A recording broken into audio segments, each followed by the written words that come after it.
Welcome to this episode of Chapter Chats. We will be discussing Dr. Chuck Hodell's book, Introduction to Instructional Systems Design, Theory and Practice. Chapter 5 is Analysis. We are here with Chuck. Chuck, I have a few questions about analysis. Well, let's go, because I love analysis. I'm sure you do. The first question I have is, let's first of all look into the nitty-gritty of analysis. What does the process look like for an instructional designer embarking on this part of the process? Analysis, and if you look through the chapter, you're going to see it's probably one of the thicker chapters in the book. So going by weight alone, you can see it's a pretty important chapter. And the reason for that is you can't do instructional design without analysis. And analysis can be very complex. It can be very simple. It depends on what you're doing, depends on the variables that you have. But there is no getting around doing analysis. If anybody ever tells you an instructional design analysis isn't necessary, you just need to educate them, talk them through this crisis. What do you need to do? And many times in a client situation, they'll say they're not going to pay for it because they don't think they need it. They know everything you need to know. And, those are finer instructional design skills that you'll evolve to, you already have. But the notion is analysis is required. You have to do it. And I think the best way to think about it is that you're a detective. And I always like to use this term because this is like CSI ISD. You want to get in there and you want to find out everything that you can find out, the nitty gritty, dig, dig, dig, dig, dig, get all the data you can. And some people think this is a 5-minute project. And I have been on evaluation. It took 2 years, 2 years to do evaluation. So there are times when the complexity of what you do demands one level or another of analysis, but there's never a point where you don't do analysis. Yeah, I like the idea of the detective hat. It's our chance to be CSI detectives, if you will. Oh, yeah. I mean, go for it. Absolutely. So as I understand, you list 5 W's of analysis in your book, in this chapter. Mm-hmm. What are they and why are they important? Well, they're the mysterious W's that everybody talks about. It's not just instructional design or analysis. Who, what, where, when, and why. I was muted. Why? So, and this goes back to this detective thing. I mean, you want to ask all these questions. And this is the first 5 of, 1,000 questions you may ask. But they cover the basics. Okay, who's your population? What are they going to learn? Where are they going to learn it? All these things, and it's just part of this basic analysis puzzle. So as you look at the 5 W's, just kind of put that in the back of your head and you're reading through the rest of the chapter and just think about making this kind of a contextual arrangement for you. Well, that makes it kind of simplifies it in a way. I know analysis is probably the wrong word to use, but having a checklist, so to speak, of these 5 W's, I think would be really helpful to designers. It ensures that they don't miss a step, which is really crucial in this particular part of the process. Absolutely. Now, you introduce a brand new concept in this chapter called NOP, N-O-P. NOP. Yep. NOP. Can you talk us through what NOP is, what it stands for, and what it is? Well, the reason I came up with this is because people try to make analysis way too complicated and then they ignore it. So rather than do it, they say, well, I can't do all those things. So NOP is pretty basic. First is need. Okay, what are you trying to solve? What are you trying to fix? What are you trying to make better? What's the complaint? Where's something going wrong? Where's productivity? Where's sales? Whatever your need is. And the first thing any professional instructional designer will ask themselves is, can I fix this? It really is important. It's the first question. If you can't answer that question, stop, run. I put on another pot of coffee. Whatever you need to do, you need to stop and think, okay, can I really fix this with the things that I can do? So there's performance improvement that you could do. Maybe it's a course, maybe it's a redesign of a work process or something else. But you can't come up with any solution, but make sure that there is a solution that you can provide. So the N is, what's the need? Find the need. Where's the real problem here? Dig down till you find what's really going on, because productivity might be a bad manager. And you've got to be very clear about what you're looking for and what you're trying to find. Now, the O is objectives. So, what do you want them to do at the end of this course or the end of this program? Be very specific, clear, very well written behavioral objectives, which I will hit on every time that I talk about objectives. They have to be measurable, they have to be observable. And then we get into the P, which is populations. And this is the analysis of the group of people that are going to be your learners. And you might also have analysis of the people that are going to teach your courses too, because you will at some point have to come up with prerequisites for facilitators and teachers. So population is the entirety of the group that touches this. It's not just always the learners. It can be the people that teach and facilitate and do whatever. So that's the NOP. And if you can't do anything else, do those 3 steps. You can do it on a napkin. You can do it over lunch with a client, internal, external, sit in an office and talk about these things, but you got to do this at the very basics. I look at it like a jump start almost to Yeah. the first draft, if you will. Hmm. And you use the whole napkin analogy. And The of whole course, the napkin. novelist in me, that speaks to my soul. That's where you get your plot lines, right? Right, to sit there at a Starbucks and doodle on the napkin, and at Yeah, least that kind of jump starts the creative process and the you have to do it. brainstorming process. And a lot of Yeah, people that are purists in ISD will say, well, that's not good enough. Well, folks, sometimes it is. Sometimes that's the only resource you got because you're not going to get paid for it. Nobody wants to pay for analysis. So if that's the very basics and the least you can do, then go for it. I mean, it's better than nothing. And at least you've covered what I think are the 3 most important things to get started. absolutely. Now, analysis consists of several types. Can you talk us through some of these types of analysis? Gosh, there's so many kinds. It is dependent on the project and the people that you're working with. So sometimes it's population, sometimes it's content, sometimes it's you need to figure out how a skill assembles. Where's the skill start, where does it end? What are the process steps?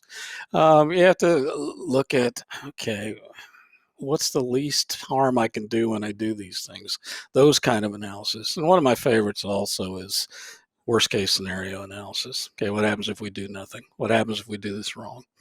So that's 4 or 5 of thousands of different kinds of analysis. And each project, each job, each client, each population, each derivative of choices here will govern what kind of work you do. What is root cause analysis in ISD? Root cause analysis is the very basic determination of where a problem comes from. So if you did a root cause analysis on an accident, let's say a bus hits a car, you're going to go back and say, accident investigation. Well, what is accident investigation? It's root cause analysis. What actually caused this? Was it driver error? Was it something mechanical? Was it the weather that contributed? Was there a lack of visibility? Those are the kind of things that root cause gets to. And if you don't have the root cause, you can't offer any solution to fix it, right? I mean, you got to get down there and figure out what the deal is. And that's how we do it. It's one form of analysis that can get this done. There are others, but root cause is a good way to start with this stuff. Yes, typical of if you look at it in a medical respect, the root cause of an illness, finding that, then you can hopefully find the solution. But if you're just putting a band-aid over the problem, then the solution might not be apparent. And so that root cause, that root investigation, putting that detective hat on seems like a very important step.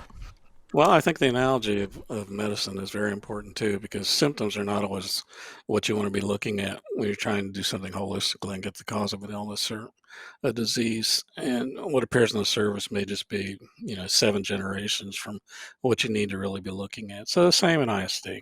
Dig, dig, dig, dig. And what is population analysis in ISD? You talked a little bit about that when we first started. Can you go a little bit more in depth on that? Well, what you want to look at in population analysis is all the variables that impact the potential success of your learners. So, what are the things that you care about? And sometimes people look at demographics and they look at other things. And very few times have I seen demographics have any real impact on the ability of somebody to reach mastery in a course or a program. The things that I like to look at first are learning levels. Okay, what are the academic achievement? Do we have literacy problems? Do we have people that are overprepared, underprepared, etc., those kind of things. Then I want to look at motivation. I want to look at attitude. I want to look at ability to complete. I want to look at availability of time, the ability of populations to be able to go to a course or to take it on the internet. Do they have the technology at the level that's necessary? So all these things go into that part of your population. And sometimes, especially with clients that don't want to pay for these kind of things, they'll tell you they know all that you need to know about their folks. They can tell you everything about everybody, and okay.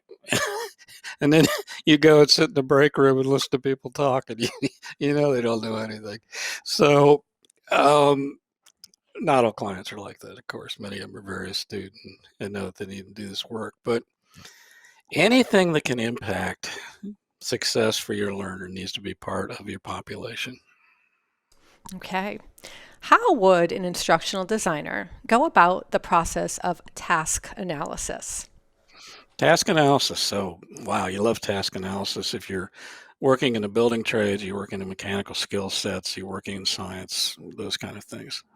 So, how do you get from A to B? How do you come up with competency in a certain area? How do you do things that require a step by step approach to things? It's not always necessarily sequence things in a very precise way. There are more subtle approaches to this too, and things that you need to think about. So even problem solving, you could do this with problem solving. You can do it with laying brick to the line and building a house. Electricians, anybody can look at this. So from an instructional design perspective, think about how you get from A to B, and then how to B to C and C to D. And can you go from A to D? And all those kind of things. And then you start to get to the real strength in this kind of analysis. Yeah, it's breaking it down step by step, actually putting yourself in the learner's or the user's position and be in walking through those steps. It's an interesting way to really get a bird's eye view of more than a bird's eye view, a very in-depth view of what's actually happening and what actually needs to happen.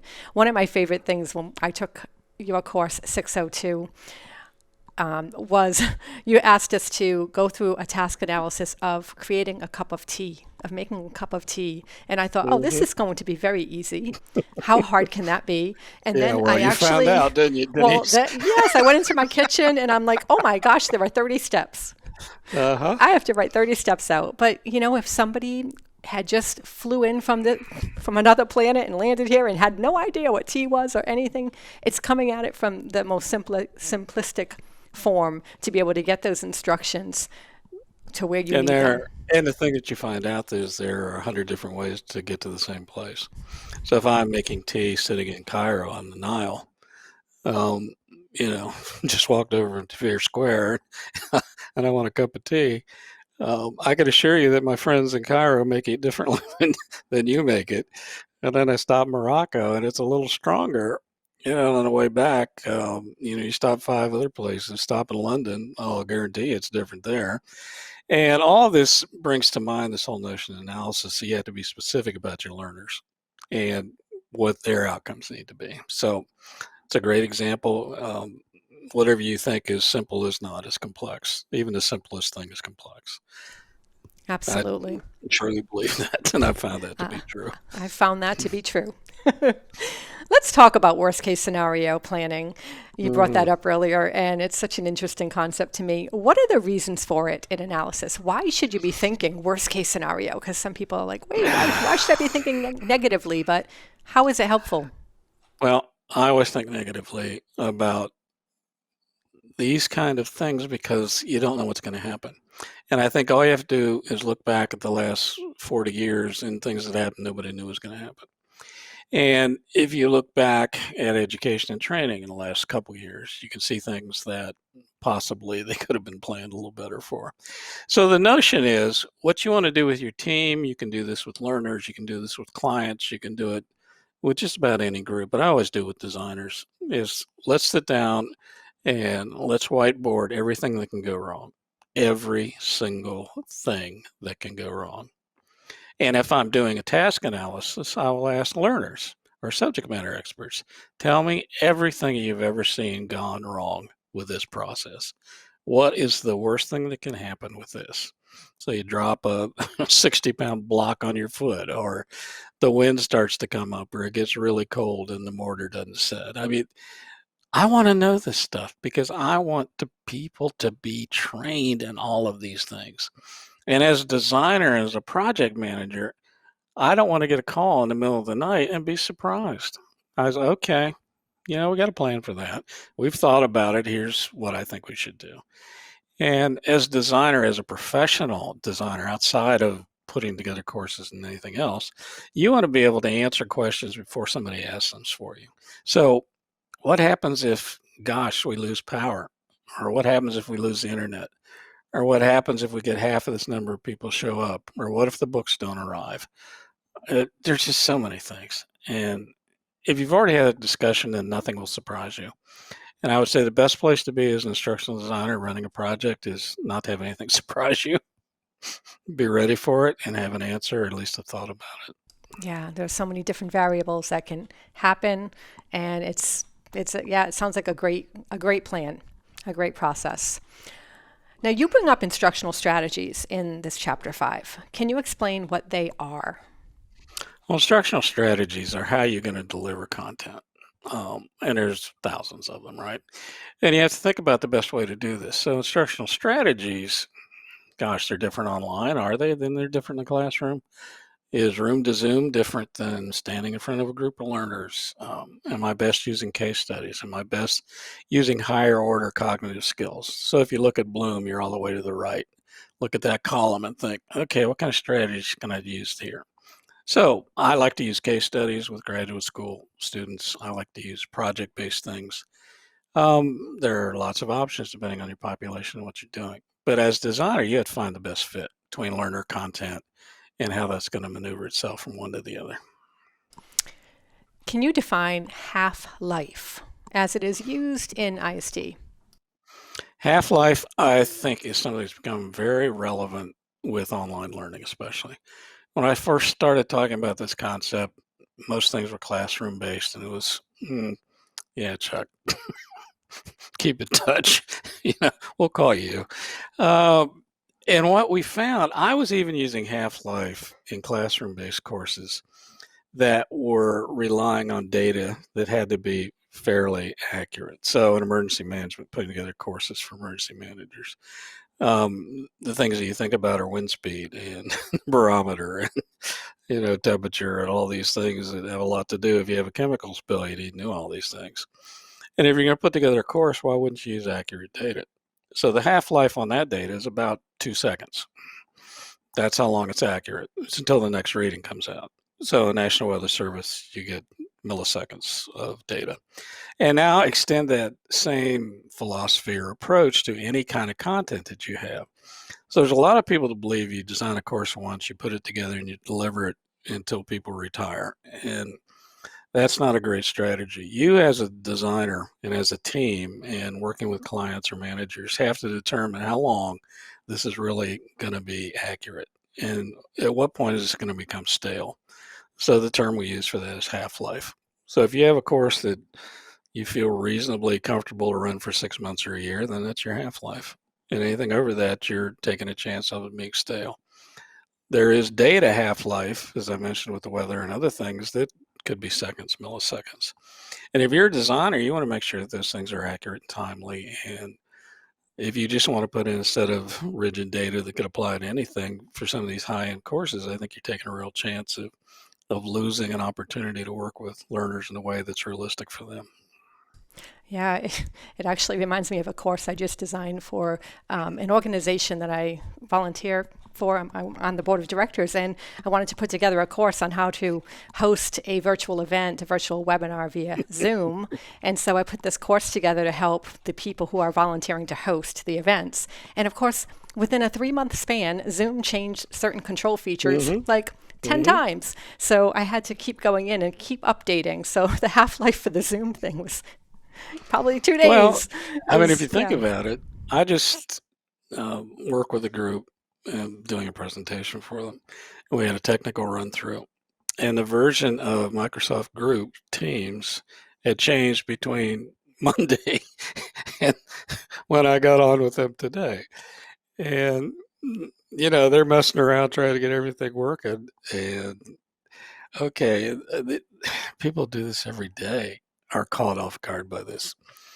So if you're putting together a course, you better make darn sure that you're versioning things And if you've got a software issue or something else that's likely to bubble up a new version before this hits the ground, even, you got to be ready for that. So, what's your plan? And you got to know. Otherwise, you're going to have egg on your face. It's not going to be a professional experience you want to replicate.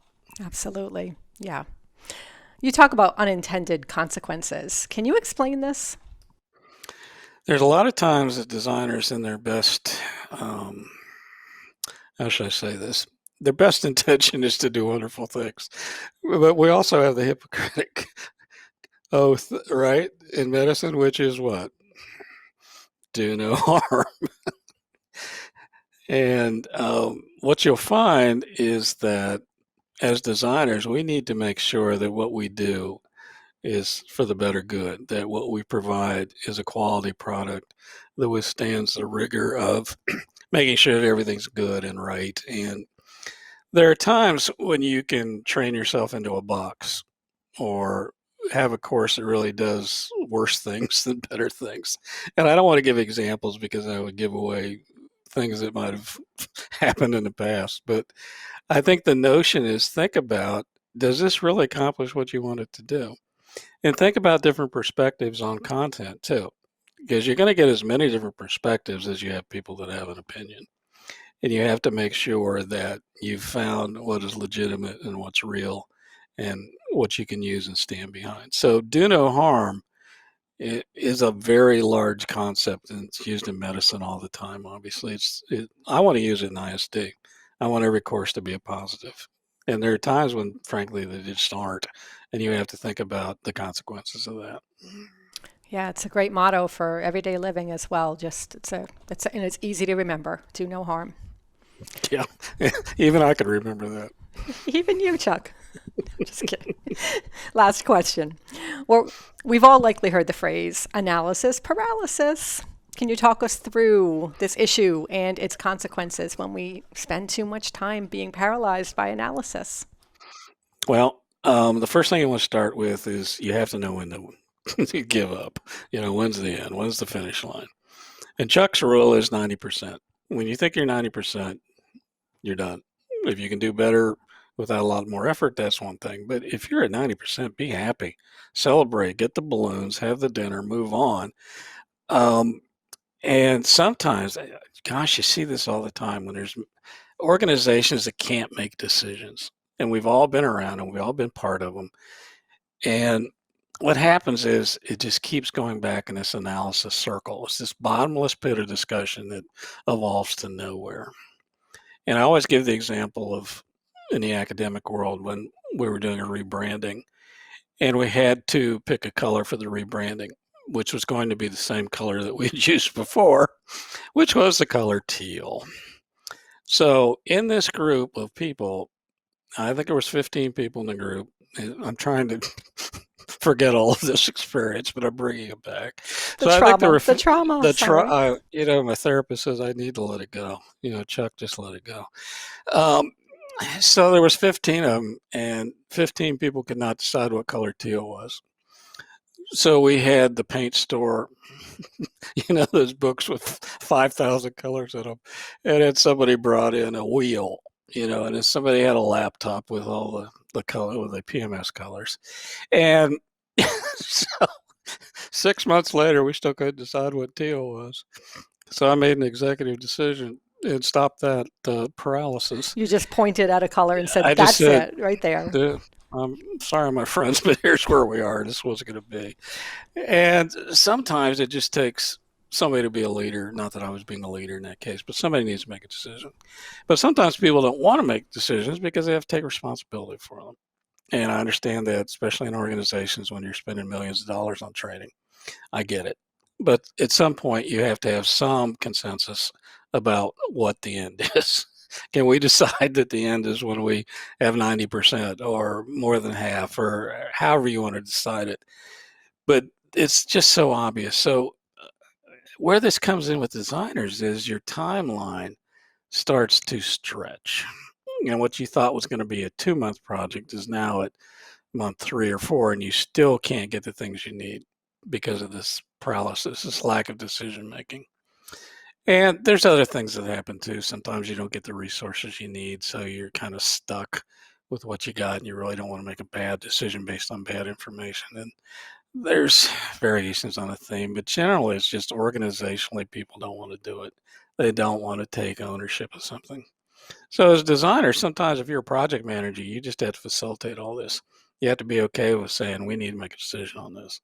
Good, bad, or indifferent, we need to move ahead. We can't go to 3 until we get done here on 2. And that's okay.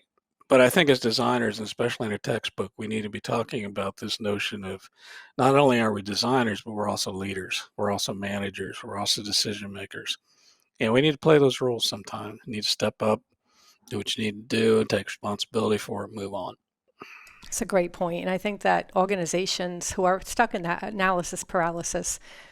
paralysis position, which way it goes, I don't know. Analysis paralysis. You're having a little bit of it right now. I sure am. I'm like analyzing which one is it.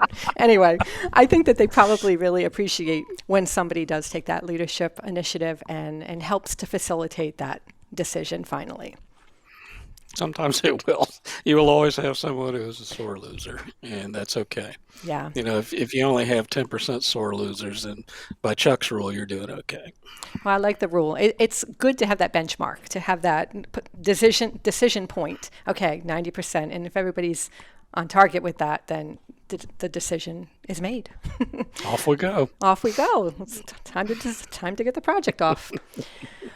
Well, thank you for this session, for joining us for this session of Chapter Chats, discussing Chapter 5 analysis. Please continue to join us for future episodes of this. We will continue to do these throughout all of the chapters. And feel free to comment if you have any questions or concerns.